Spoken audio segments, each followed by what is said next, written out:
craving for something pero di pa alam kung ano lulutuin? Nako, huwag na kayong mag-alala. Sagutin nyo na Filipino recipes guys. Madali lang ang gagawin natin ngayon guys. Itong ham cheese roll.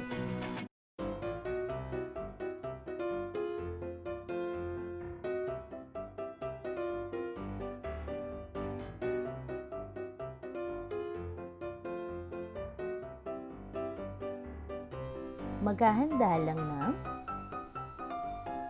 1 pack loaf bread, 1 pack sliced cooked ham, 1 pack sliced cheese, 2 pieces eggs, 2 cups of breadcrumbs, 1 teaspoon pepper,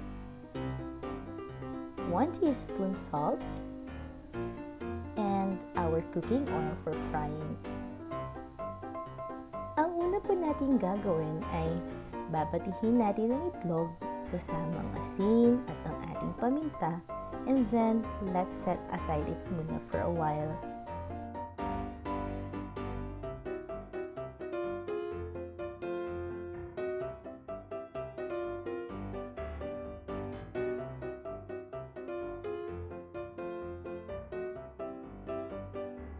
Kasunod naman po natin ihanda ang ating bread.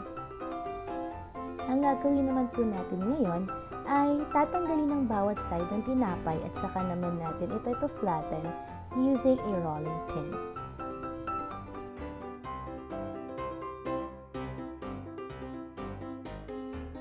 Kapag na-flatten na po natin ang bread, papatungan naman po natin ito ng ham and cheese.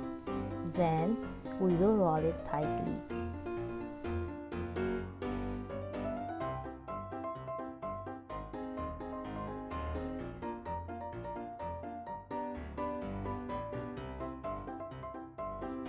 So, para po di lumuwag ang pagkakaikot natin, we need to secure it with toothpick or anything na pwede ipang lock sa bread. Saka naman po natin ilalagay or isasawsaw ng mabuting ating bread with ham and cheese sa itinabi nating beaten eggs kanina.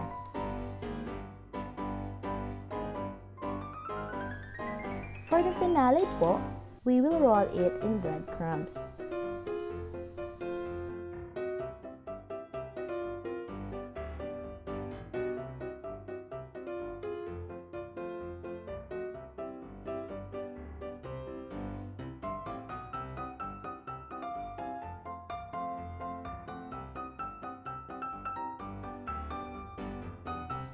Itabi lang muna natin ito, then magpapainit muna po tayo ng kawali para iprito.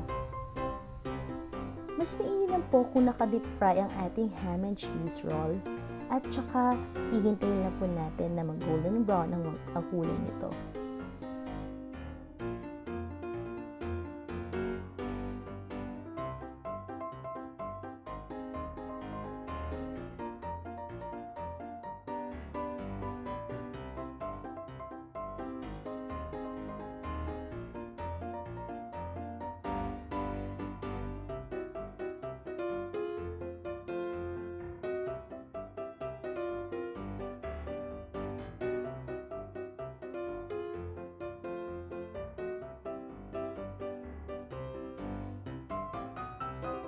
And then, hihintayin lang po natin ito hanggang sa maging golden brown na ang kulay nito.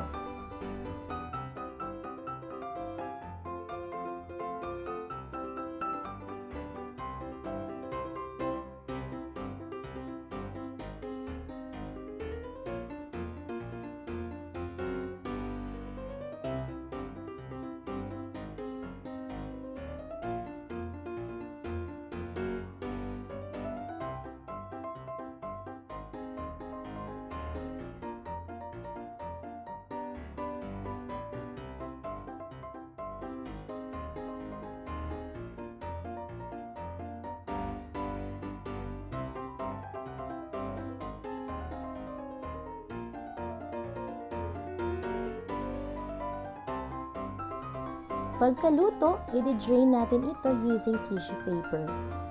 So, ayun na. Ready na ang ating ham cheese roll.